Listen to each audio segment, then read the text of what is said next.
Olá, graça e paz, Deus abençoe sua vida em nome de Jesus. Estamos aqui de volta com mais um programa ou com mais um vídeo da nossa série Batalha Espiritual.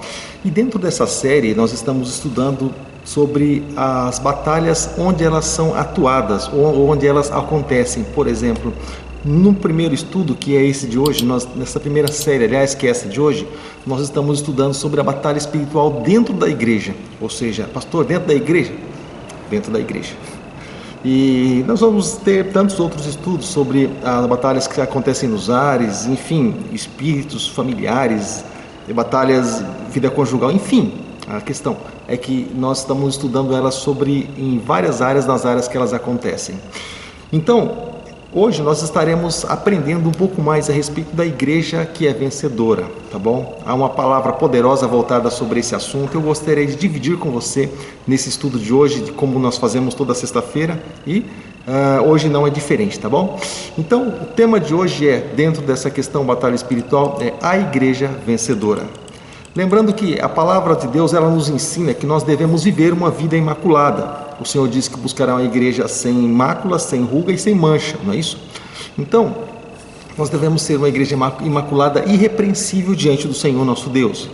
1 Pedro capítulo 1, no versículo de número 16, a palavra do Senhor, ela nos diz o seguinte: pois está escrito, sejam santos porque eu sou santo.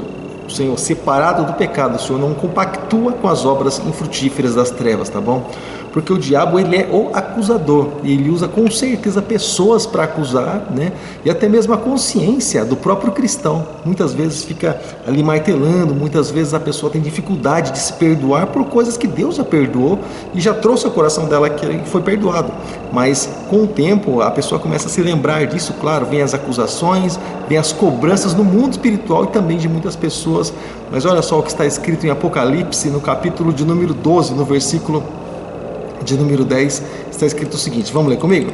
Diz assim: então ouvi uma forte voz do céu que dizia, agora veio a salvação e o poder do reino do nosso Deus e a autoridade do seu Cristo. Perdão. Beleza, agora sim. Olha só o que está escrito em Apocalipse, capítulo 12, no versículo de número 10, diz o seguinte: então ouvi uma forte voz do céu que dizia, agora veio a salvação, o poder e o reino do nosso Deus, e a autoridade do seu Cristo, pois foi lançado fora o acusador dos nossos irmãos. Foi lançado fora quem? O acusador dos nossos irmãos, tá bom? Que os acusa diante do nosso Deus, dia e noite. Ou seja, então você percebe, querido, alguém que acusa os cristãos dia e noite, tenta mostrar os seus erros. Pastor, mas como é isso? Bom, vou te responder com a Bíblia. Olha só o que está escrito em Jó, capítulo 1, versículos 6 e 7. Diz assim: certo dia os anjos vieram apresentar-se ao Senhor e Satanás também veio com eles. O Senhor disse a Satanás, de onde você veio? Satanás respondeu ao Senhor, de perturbar a terra. De quê? Perturbar a terra, tá bom? E de andar por ela. Você entendeu como é que funciona? Deixa eu te dar mais um reforço naquilo que eu estou ministrando. Em Zacarias capítulo 3, no versículo 1, também a palavra do Senhor diz algo e eu gostaria que você soubesse disso, tá bom? Por quê? Por que você quer que eu saiba disso? Bom, se porventura você também tem sido vítima de acusação de Satanás, bom, lembra dele, do futuro dele, que é do lago de fogo, debaixo dos nossos pés, quando o próprio Senhor vai fazer isso, tá bom? Mas enquanto isso, guarda essa palavra no teu coração, tá bom? Vai servir, que sirva para você, para a sua vida toda. Zacarias capítulo 3, verso 1, está escrito o seguinte: depois disso, ele me mostrou o sumo sacerdote Josué diante do anjo do Senhor, e Satanás à sua direita para acusá-lo. Ou seja, então Satanás, ele é acusador. Ele é aquele que para ele não tem conserto, para ele muitas pessoas me comentam comigo a respeito de o que está escrito em Mateus capítulo 7, versículo 1, para nós não julgarmos, para não sermos julgados. Quando fala a respeito desse tipo de julgamento, como está escrito em Mateus capítulo 7, no versículo 1, se fala a respeito de julgamento condenatório, não de um julgamento de separar aquilo que é bom e daquilo que é mal, do certo e do errado, ou de nós sermos repreendidos. Julgamento e repreensão é algo assim bem diferente. Ao fato de nós sermos repreendidos por alguém para nós voltarmos para o caminho, nós vemos que é um chamado de amor, né? Ou quando o Senhor nos repreende, porque Ele repreende aquele que Ele ama, Ele chama a atenção daquele que Ele ama. Então nós entendemos que aqui, quando se fala a respeito da acusação de Satanás, é simplesmente para destruir, né? Porque a natureza dele é essa. João capítulo 10, né? Fala muito bem a respeito disso no verso 10, ele vem somente para matar, roubar e destruir. Então, quando nós olhamos para isso, nós vemos um símbolo de acusação. Ele é o representante de todos os acusadores, ele é aquele que acusa tudo e a todos. Bom, mas nós sabemos também que Deus não chamou a igreja para sofrer derrota para Satanás, claro que não. O Senhor chamou a igreja, né, para algo assim muito mais excelente, claro que sim. Isso está escrito em 2 Coríntios capítulo 11, versículo 2, diz assim a palavra do Senhor: o zelo que tenho por vocês é um zelo que vem de Deus, e eu os prometi a um único marido, Cristo, querendo apresentá-los, e ele como uma virgem pura. Tá bom, querido? Então, o Senhor não se contaminou quando Ele passou por essa terra de forma nenhuma, nunca se contaminou, nunca pecou, né? Também nós, assim, dessa forma, precisamos estar ali incontaminados. Pastor, mas eu já me contaminei no mundo lá fora. Tudo bem, o que aconteceu, aconteceu. Então, pedindo perdão ao Senhor, com o coração arrependido, para que o sangue de Jesus purifique de todo pecado, e o Senhor lance todo o pecado no mar do esquecimento, e desses pecados Ele não se lembrará mais. Tá bom, querido? Mas com o coração arrependido aí, tenho certeza que o sangue de Jesus vai tanto perdoar pecado, como também purificar a tua consciência, a tua mente, em nome de Jesus. Claro, no auxílio do nosso amado amigo Espírito Santo de Deus. E Deus chamou nós, ou chamou a sua igreja para quê? Para ser uma igreja vencedora, igreja que vence todas as batalhas. No Evangelho de Mateus, capítulo de número 16, versículos 18 e 19, está escrito o seguinte: eu lhe digo que você é Pedro, e sobre esta pedra edificarei a minha igreja, e as portas do inferno ou as portas do Hades não poderão vencê-la. E lhe darei as chaves do reino dos céus, e o que você ligar na terra terá sido ligado no céu, e o que você desligar da terra terá sido desligado do céu.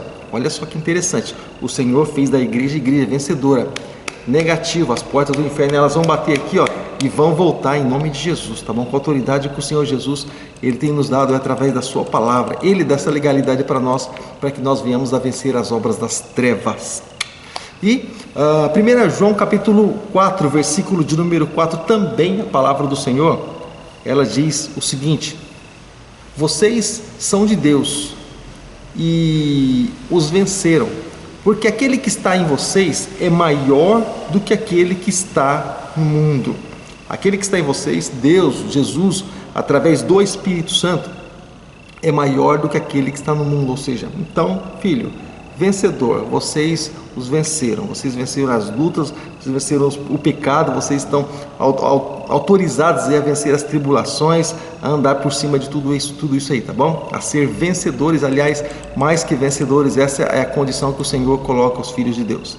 Romanos capítulo 8, também no versículo 31 ao 39, o Senhor esmaga Satanás, dá um tapa na cara, desculpa a expressão, dá um tapa na cara do inferno, quando o Senhor libera essas palavras para as nossas vidas, quando o Senhor faz a gente entender que isso está escrito. E Satanás não quer que nós saibamos o que está escrito na palavra de Deus. É por isso que Deus me chamou para instruir, é por isso que Deus me chamou para ensinar. E eu louvo a Deus por todos esses meus amados amigos em Cristo que ensinam a palavra de Deus, que receberam o dom de Deus, do ensino, da instrução da palavra de Deus. Tem milhares de pastores aqui, tanto no Facebook como também no YouTube, que estão dispostos a ensinar a palavra de Deus verdadeira, claro, assim como ela é, sabe? Eu louvo a Deus por isso, porque Satanás, ele não quer que as pessoas conheçam. Então eu vou fazer exatamente o contrário, eu vou trazer ao conhecimento o que está escrito na palavra. É por isso que eu gasto tempo na minha vida, que eu invisto tempo na minha vida para trazer o conhecimento até você, claro, se assim você deseja que aconteça.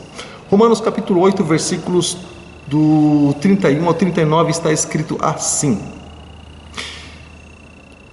que diremos, pois, diante dessas coisas? Se Deus é por nós, quem será contra nós? Aquele que não poupou nem seu próprio filho, mas entregou por todos nós, como não nos dará juntamente com ele não nos dará juntamente com ele de graça todas as coisas? Ou seja, olha só, já tomando posse de todas as coisas, quem fará alguma acusação contra os escolhidos de Deus?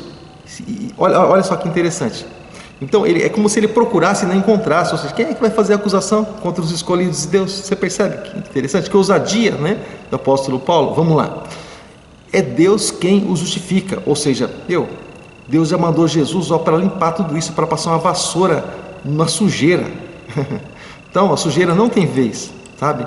Quem os condenará foi Cristo Jesus, que morreu e mais que ressuscitou e está à direita de Deus e também intercede por nós. Ou seja, lemos lá em Romanos também, claro, no capítulo 8, que o Espírito Santo intercede por nós, mas olha só, o nosso intercessor também aqui, Jesus Cristo, não é isso? E vou continuar lendo. Ele que é aquele que intercede por nós. Quem nos separará do amor de Cristo? Será a tribulação, a angústia, a perseguição, a fome, a nudez, o perigo, a espada, como está escrito: por amor de ti enfrentamos a morte todos os dias. Somos considerados como ovelhas distintas, ou seja, destinadas, direcionadas, voltadas, seladas para um momento, né, ao matadouro.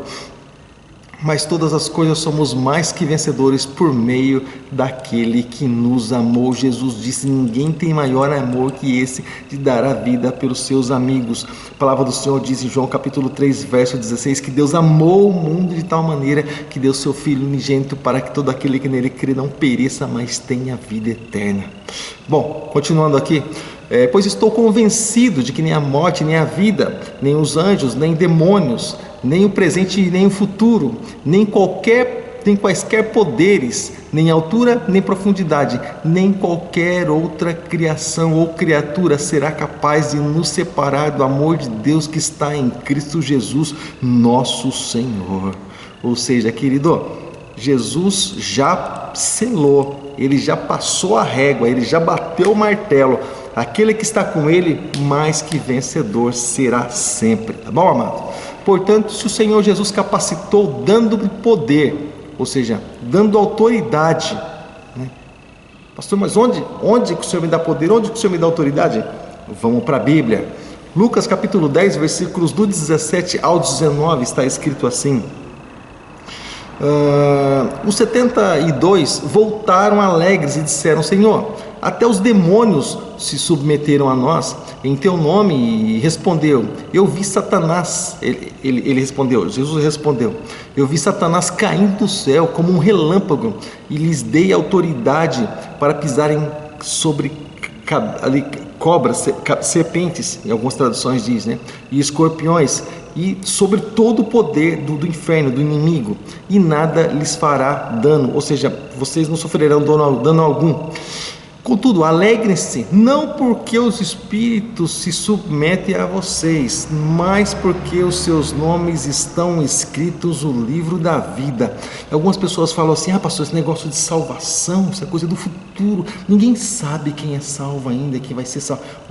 Se você está em Cristo, você é nova criatura, não tem acusação para você. Não diz que o nome deles estaria escrito, mas já estava escrito. Ele disse: está escrito, porque eles estavam seguindo a Jesus. Então, mais uma para Satanás aprender o quanto é ruim ser desobediente. Então, querido, aqui nós vamos aprender, querido, e esse estudo bíblico é para a igreja vencedora, tá bom? Se você é a igreja de Cristo, se você está debaixo da autoridade espiritual, se você está debaixo da autoridade de Deus, da palavra, você é igreja vencedora, permanece firme aí, tá bom? Tudo isso está acabando, está passando, é só mais um pouquinho.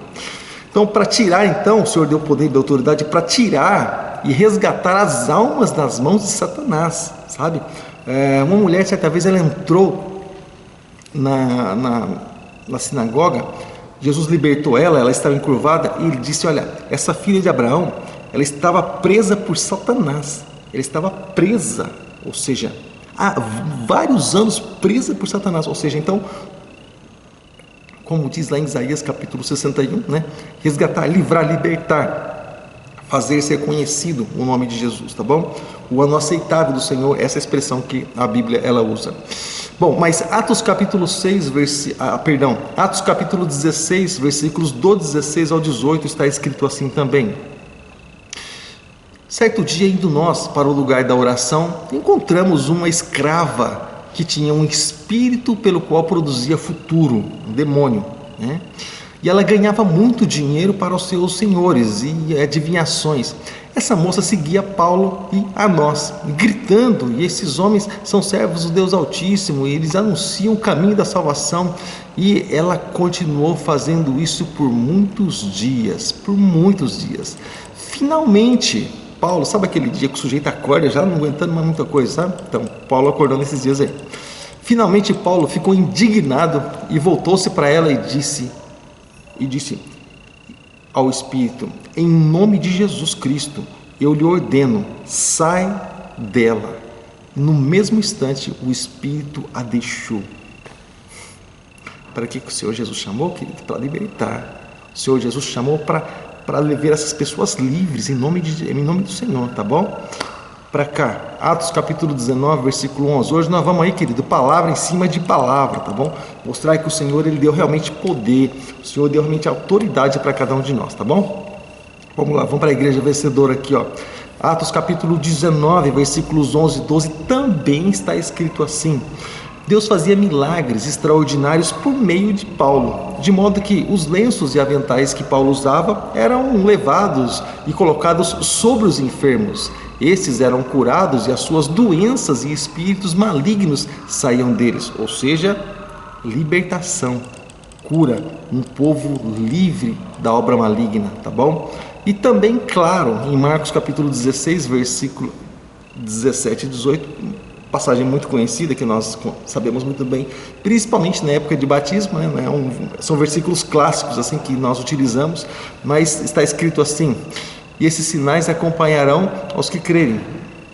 Em meu nome expulsarão demônios e falarão novas línguas, pegarão as serpentes, aqui falando no mundo espiritual, tá bom? Pegarão as serpentes, e se beberem algum veneno mortal, não lhes fará mal nenhum. Imporão a mão sobre os doentes e estes ficarão curados. Aleluia.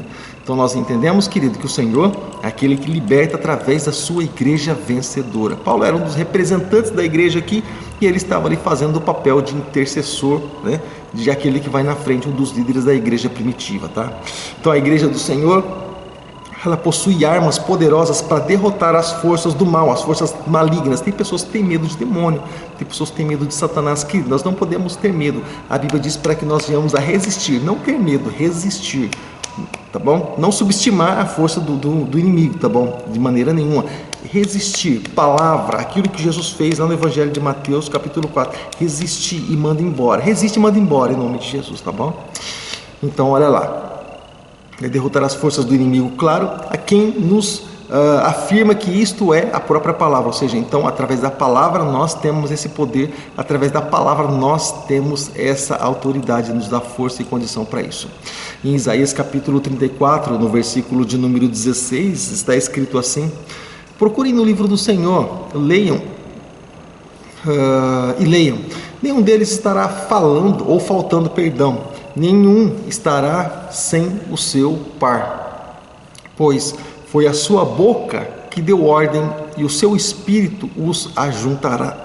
Também, segundo aos Coríntios, capítulo 10, versículos do 3 ao 5, está escrito assim: pois, embora vivamos como homem, não lutamos segundo os padrões humanos, ou seja, com a força do nosso braço. Ele mesmo diz isso porque o próprio Jeremias também confirma, né? Que maldito homem que confia na força do seu braço. Então é isso que ele está querendo dizer, tá bom? E ele continua dizendo: as armas da nossa milícia, ou as armas com as quais lutamos, não são humanas, pelo contrário, são poderosas em Deus para destruir as fortalezas. Destruímos argumentos e toda a pretensão que se levanta contra o conhecimento de Deus. Precisamos destruir, olha só que interessante, coisas que se levantam contra o conhecimento de Deus, contra a palavra de Deus e contra aqueles que são de Deus. Precisamos ficar atentos ou não? Vamos ficar espertos, tá bom, querido? Então, dá ouvidos para o conhecimento de Deus aí. Só terminando o versículo aqui. E levamos cativo todo o pensamento, trazer os pensamentos para as coisas de Deus, para torná-lo obediente a Cristo, ou seja, a então concentrado nosso pensamento, corpo, alma e espírito na presença do Senhor, nós vamos ter condição de obedecer ao Senhor, de ser obedientes a Cristo, porque é isso que vai estar dentro de cada um de nós. Bom, e contudo muito, também nós queremos, claro, vencer o inimigo, ou muitos querem vencer Satanás, muitos querem vencer suas palavras convencedoras, né, ou persuasivas, essa expressão que a Bíblia usa, mas desta maneira não é possível vencê-lo, ou seja, existe uma maneira clara, uma maneira certa para vencer o Senhor, tá bom? Somente ali, ó, como lemos o versículo acima, trazendo o cativo nosso pensamento ao Senhor, nós ali envolvidos realmente com a obra de Deus, tá bom? E para que a gente possa vencer. Atos capítulo de número 19, versículos do 13 ao 16. Pastor, você está lendo bastante hoje? Estou, porque você percebeu que através da leitura da palavra nós somos libertos da escravidão, libertos, querido, de todo pensamento errado, tá bom, querido? Então, através do conhecimento da palavra de Deus, nossos corações são abertos, são livres para adorar o nome de Jesus, tá? Voltando aqui, Atos capítulo 19, versículos do 13 ao 16, está escrito assim na palavra de Deus: alguns judeus que andavam expulsando espíritos malignos, eles tentavam invocar o nome do Senhor Jesus, e os demônios dizendo, tentando expulsar demônios ali, né, em nome de Jesus, e eles diziam, em nome de Jesus a quem Paulo prega, olha a distância que os caras estavam de Deus, em nome de Jesus a quem Paulo prega, eu ordeno, saiam. Já imaginou alguém expulsando demônio desse jeito? Em nome de Jesus, em quem o pastor tal prega, sai. Irmãos, tá longe, o cara tá longe. Você vê que ele só quer obter recurso daquilo, mas não quer pagar o preço realmente para poder exercer essa autoridade. E os que estavam fazendo isso eram filhos de Seva, um dos chefes dos sacerdotes dos judeus, ou seja, não era qualquer um. Era um cidadão envolvido com a obra de Deus, mas olha lá os seus filhos fazendo arte, fazendo besteiras aí. Lembra os filhos de Eli, né? Filhos de Belial. Um dia, um espírito maligno lhe respondeu: Jesus eu conheço, Paulo eu sei quem é, mas vocês quem são? Rapaz, como quem diz assim, vocês não têm nem autoridade, cara, nem sei de onde vocês surgiram, vocês foram botados aí, sei lá, apareceram, desculpa a expressão. Mas então, o demônio, aliás, saltou sobre eles e os dominou, e espancando eles com tamanha violência que eles fugiram para casa nus e feridos, no peladão, os caras ficaram sem roupa, os caras ficaram nus e feridos, tá bom? Aqui também, claro, dando aqui um destaque, né, para aquilo que está escrito em Atos, 1 Coríntios, capítulo de número 4, versículo 20, está escrito assim: pois o reino de Deus não consiste em palavras, mas em poder, ou seja, poder de Deus, manifestação de Deus, tá bom? Claro, 1 Coríntios, também capítulo de número 2, versículos 4 e 5, falei para você que a gente ia ler bastante versículo hoje, porque a igreja que vence, querida, a igreja que lê a Bíblia, igreja que vence, a igreja que guarda a palavra de Deus, coração aí, tá bom? Em nome de Jesus, vamos lá.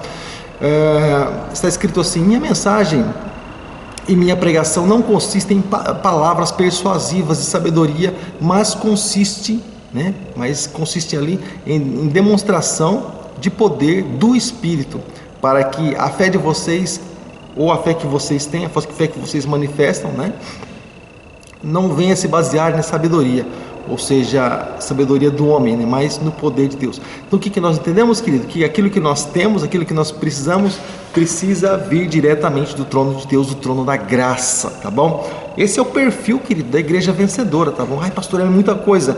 Pois é, se nós queremos ser igreja vencedora, igreja de Cristo, esse é o perfil que o Senhor dá, e não é o perfil do pastor Paulo, é o perfil de Deus, é o que está escrito na Bíblia. Eu só estou transmitindo, só estou lendo o que está escrito aqui, tá bom? Vamos lá. Também, assim como nós podemos esperar, claro, do Senhor Jesus, do nosso rei, nessa batalha, daquele que é o Senhor dos exércitos, do Deus de paz, que em breve ele venha esmagar a cabeça de Satanás debaixo dos nossos pés, porque ele é aquele que está na frente da batalha, ele é aquele que vai lutando por cada um de nós. E olha, se ele é o Senhor dos exércitos, significa que nós fazemos parte do exército de Cristo, tá bom? O Senhor, nós precisamos, e ele é o Senhor dos exércitos, querido, nós precisamos entender aqui, já vou para o próximo versículo, nós precisamos entender então que ele é aquele que é o que trama, é aquele que arma estratégias para nós, tá? Então nós precisamos entender que nós estamos aqui debaixo da autoridade do Senhor e precisamos estar ali voltados para o Senhor, aguardando as estratégias dele para as nossas vidas, para que nós possamos vencer dia após dia. Então as estratégias não são simplesmente nossas, mas a estratégia precisa vir de Deus, tá bom? Ou nós apresentarmos para Deus aquilo que tem no nosso coração, para Deus confirmar ou não, para nós executarmos ou não aquilo então que tem para ser feito, tá? Mas em Romanos capítulo 16, no versículo 20, está escrito assim: em breve o Deus de paz esmagará a Satanás debaixo dos pés de vocês, tá bom? A graça do Senhor Jesus, ou do nosso Senhor Jesus, seja com vocês. Legal, né? E encerrando esses versículos bíblicos aqui, eu tenho mais dois para ler com você. Salmo 27, versículo 14: espere no Senhor, seja forte, coragem, espere no Senhor. E fechando com chave de ouro, Atos capítulo 16, verso de número 31. Eles responderam: creia no Senhor Jesus e serão salvos, você e a sua casa. Amém. Glória a Deus, querido. Então, esse é o perfil da igreja vencedora, da igreja que espera no Senhor, da igreja que vive ali constantemente na presença de Deus. Eu tenho certeza, querido, que a partir do momento que esperarmos no Senhor, que estivermos firmes na presença do Senhor, nós seremos mais que vencedores constantemente. Isso vai nos acompanhar em nome de Jesus. Tá bom, amado? Querido, eu fico por aqui, como toda sexta-feira nós temos nosso estudo bíblico aqui, tá bom? No nosso canal. E tem uma série, você pode nos acompanhar, tá bom? Tem uma série de estudos bíblicos aqui, de batalha espiritual também, claro. E assim como também, na terça-feira temos Atos dos Apóstolos, temos uma série também. Domingo de manhã estamos estudando aí sobre o plano divino através dos séculos. Tem série de estudos também. Você pode acompanhar na nossa playlist, acompanhar também aí no nosso canal sobre aquilo que vai edificar a sua vida, aquilo que com certeza vai servir aí para você conforme vai se encaixar na sua necessidade, tá bom, querido? Amado, graça e paz seja contigo, Deus abençoe sua vida em nome de Jesus. Não se esqueça, claro, olha só, toque aí para a Igreja Vencedora. Se inscreva no nosso canal, tá bom? Para fortalecer nós aí. E também deixa seu like e compartilhe esse vídeo para que possa abençoar outras pessoas e outras pessoas possam ser livres e se colocar também na condição de mais que vencedores. Querido, graça e paz, abençoe, um abraço, até o nosso próximo estudo bíblico, batalha espiritual, se assim o Senhor nos permitir. Fica com Deus, até lá.